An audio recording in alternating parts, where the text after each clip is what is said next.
July 7th was the 1 year anniversary, as you all know, of the 2019 World Cup win. And seeing those photos, for me, it was this visceral reaction because I was like, oh my gosh, I want to go back to that time. Oh. We could travel, we could be outside, we could be with people. But what emotions, more importantly, did you all have when you saw those photos posted?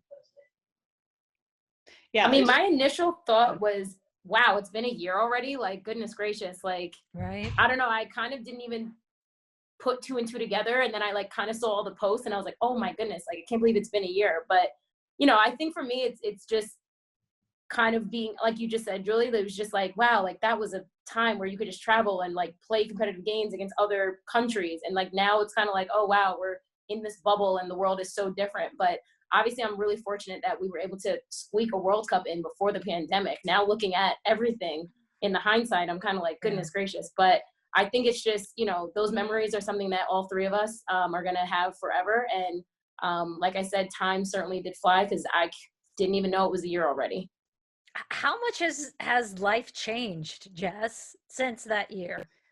It's been a huge spiral. I mean, apart from COVID, you know, I became a homeschool teacher and all different types of things I never even imagined I'd be doing at this point. But yeah, life's been great. Opportunities have been flowing in, and it's just been an amazing journey, and it's been a true blessing lately.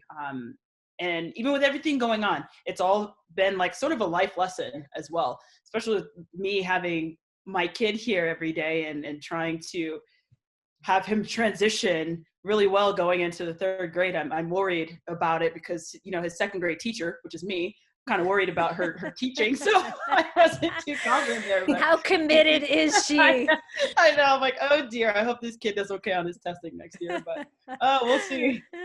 It's not very important. It's only when he learns to read, Jess. I know. Actually, he's Lord. probably there, right? He's already there. Yeah.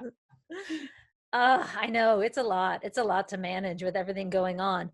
Other big news in the soccer world. Finally, we have a host for the Women's World Cup 2023. Why that took so long, I am not sure.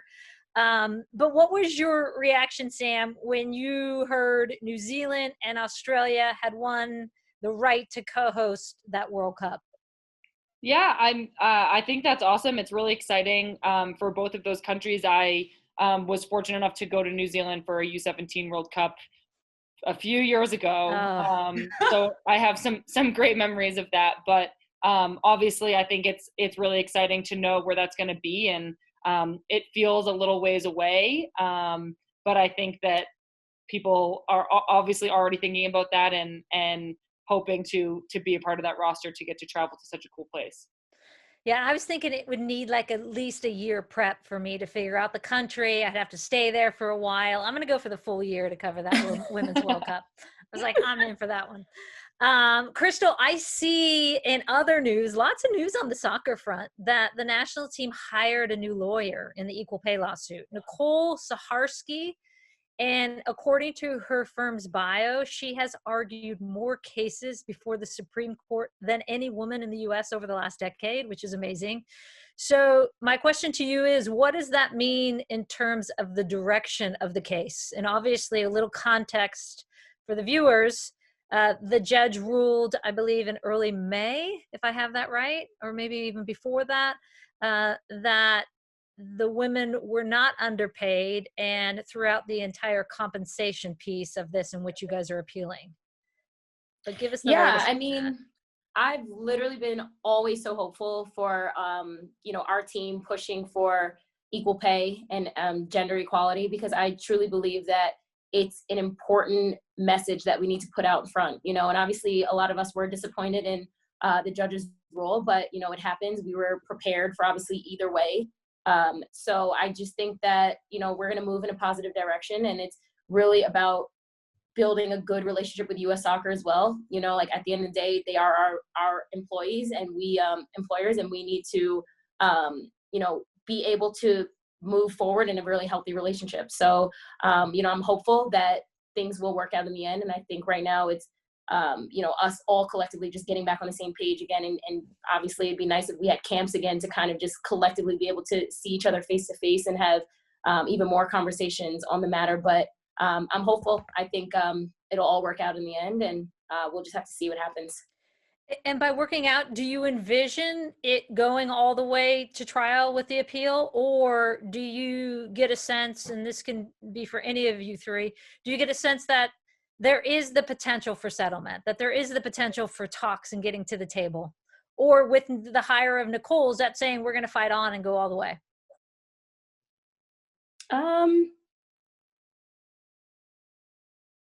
What do you think, Sam? Want to help me out here? Phone a friend.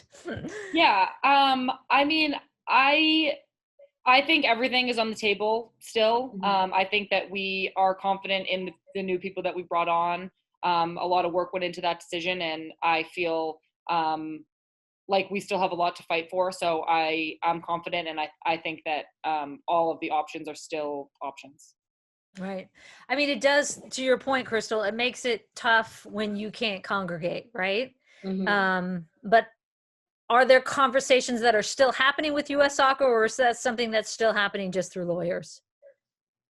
I mean, we're always having conversations with each other about, how we feel about, everything up until this moment.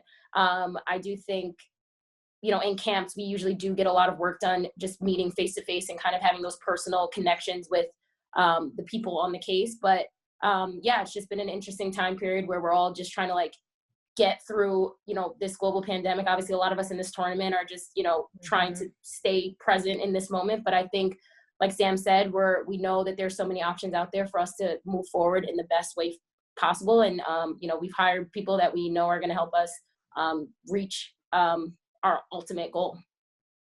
Going back to the North Carolina Courage, one of the things that is always interesting to the viewer is Paul Riley sometimes has a difference of opinion on where players should play. And in terms of national team players, case in point, Haley Mace playing up front, Crystal Dunn, you playing higher up on the field than you do with the national team.